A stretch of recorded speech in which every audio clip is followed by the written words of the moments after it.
शासन प्रशासन बेईमानी करता है, भ्रष्टाचार करता है, अत्याचार करता है, तो जानते हो क्यों इसलिए करता है वो अत्याचार, वो घूसखोरी इसलिए करता है, भ्रष्टाचार इसलिए करता है क्योंकि आप जानकार नहीं हैं।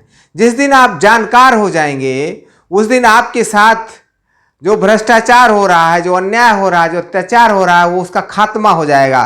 क्योंकि संविधान अत्याचार और भ्रष्टाचारियों के खिलाफ है, पर हम संविधान की व्यवस्था नहीं जानते हैं, जिसके कारण हमको रोज डेली भ्रष्टाचार अत्याचारियों से दो चार होना पड़ता है।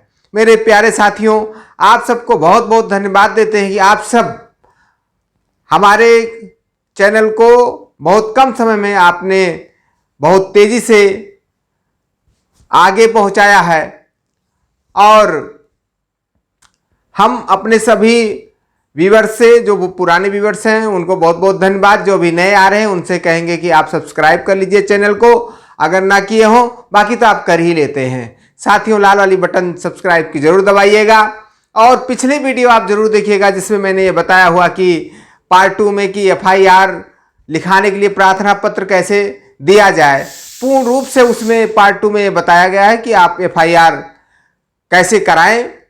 और दूसरा, अभी आपको नेक्स्ट वीडियो इसके पहले वाली मिली जिसमें आपको बताया गया है कि जब FIR हो जाएगी तो उसमें हम कैसे अपने FIR को आगे कैसे बनाए रखें, कैसे धाराओं को कोई बदल ना पाए, कैसे विवेचनाधिकारी को कैसे हम बदलवा सकते हैं, किसके पास वो पावर है, किसके अनुसार हम आगे काम कर सकते हैं। अगर कोई फाइनल रिपोर्ट लगा दिया है, मतलब आपका FIR ख़त्म कर दिया है, तो उसको हम फिर से रीओपन कैसे करा सकते हैं, पुनः उस FIR को कैसे ओपन करा सकते हैं, कैसे ला सकते हैं, ये सारी चीज़ें आपको इसके पहले वाली वीडियो में बताया गया है।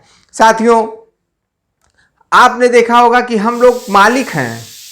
जो हमारे भारत का संविधान का प्रस्तावना कहता है कि हम भारत के लोग भारत को एक संपूर्ण प्रभुत्व संपन्न समाजवादी पंथ निरपेक्ष लोकतंत्रात्मक गणराज्य बनाने के लिए तथा उसके समस्त नागरिकों को सामाजिक, आर्थिक, राजनीतिक न्याय, तो जो ये व्यवस्था दी गई है, हम भारत के लोग इसलिए कह रहे हैं कि आप मालिक हो, और मालिक होते हुए जो आपके अधीन है आप उनके अधीन हो जाते हैं। गजब का देश है। बहुत अच्छा लगता है कि आप मालिक होकर के भी अपने नौकर का गुलाम कैसे हो जाते हो, क्योंकि आप अज्ञानी हो, आप अपनी पावर नहीं जानते हो, अपनी शक्ति नहीं जानते हो। और जब आप अपनी शक्ति नहीं जानोगे तो निश्चित रूप से गुलाम रहोगे ही रहोगे। साथियों, इसलिए कबीर ने एक लाइन कहा था कि जो पानी में मीन प्यासी, मुझे देखत आवे हंसी। मतलब अगर पानी में मीन है, मछली है पानी में, अगर वो प्यास से मर जाए तो हंसी नहीं आएगी। देश आपका है, लोकतंत्र आपका है, मालिक आप हैं, और आप मारे जाते हो, आपके ऊपर अत्याचार होता है। क्यों होता है? क्योंकि आप जानकारी नहीं रखना चाहते हो। अगर जानकारी वाली कोई वीडियो आती है, कोई चैनल मिलता है, तो हम उसको आगे निकल जाते हैं। इसलिए साथियों, आज हम आपके बीच लेकर आए हैं बहुत अच्छा आपका साथ देने वाला, बहुत ही प्रयोग किया हुआ है। और सरकारों ने क्या सोचा था 2005 में, इसलिए सोचा था कि आपको इन्फॉर्मेशन मिले, और इसके तहत जो हम RTI लाए 2005 में। जन सूचना अधिकार, जिसको हिंदी में कहते हैं जन सूचना अधिकार 2005, ये अगर आप जान गए तो निश्चित रूप से आपके गांव में, आपके मोहल्ले में, आपके शहर में, आपका तहसील में, आपके ब्लॉक में, आपके जिले में जो भी भ्रष्टाचार है उसको आप खत्म कर सकते हो, तय है खत्म कर सकते हो। लेकिन हम उसका कलम नहीं उठाते, कागज नहीं उठाते हैं, हम प्रयोग नहीं करते हैं।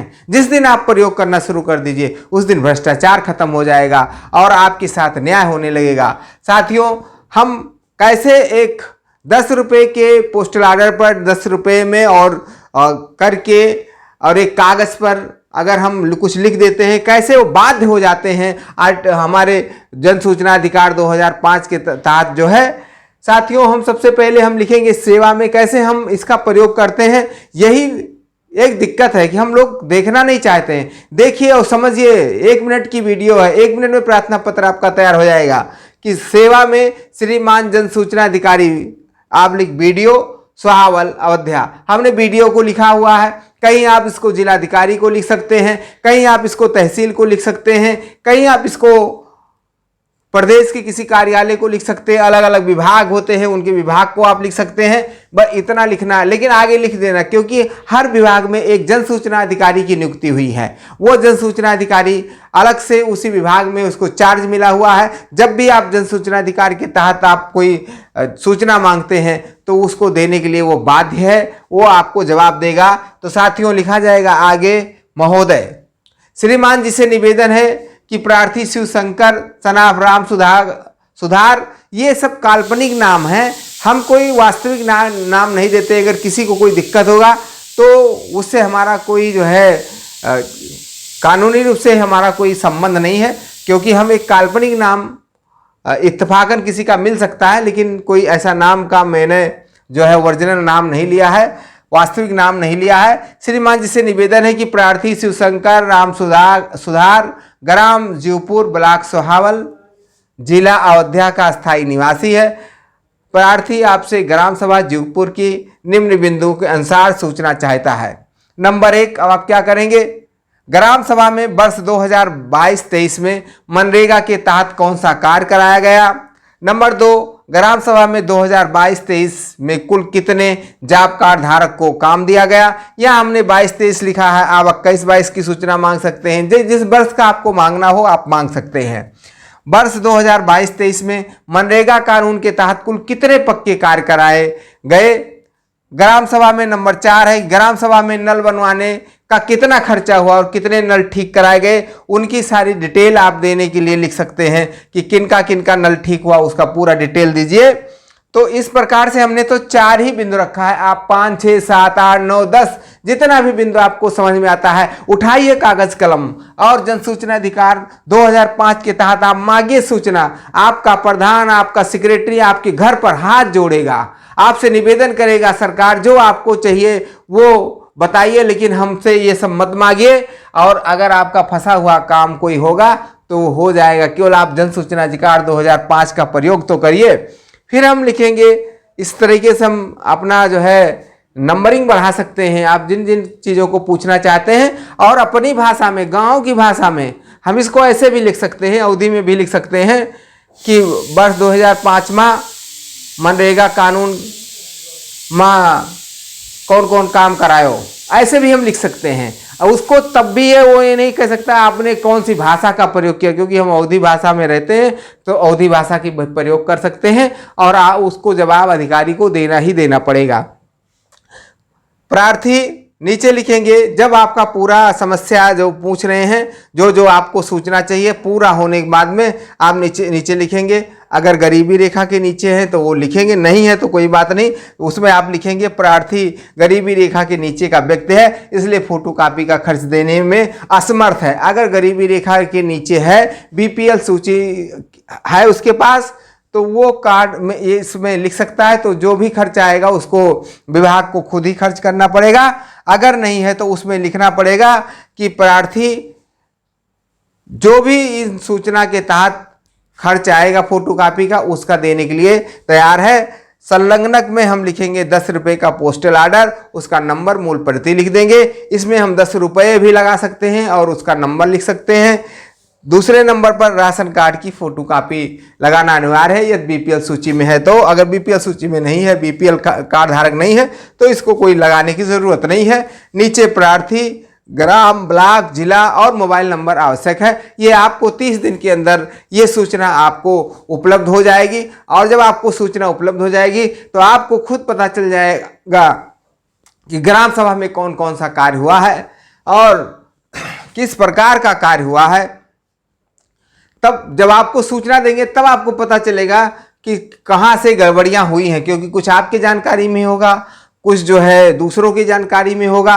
इस तरीके से आप उनके खिलाफ अगर कोई भ्रष्टाचार किया है तो आप फिर से आप उनके खिलाफ जा कर के उनके अपराध के लिए जो है FIR दर्ज करा सकते हैं। तो साथियों, हम लोग आज समझे कि जन सूचना अधिकार 2005 का हम कैसे प्रयोग कर सकते हैं। आगे आपसे आशा है, हम आपसे विनम्र निवेदन करते हैं कि आप बहुत अच्छे से हमारी वीडियो को देखते हैं, हमारे चैनल को सब्सक्राइब करते हैं और शेयर भी करते हैं।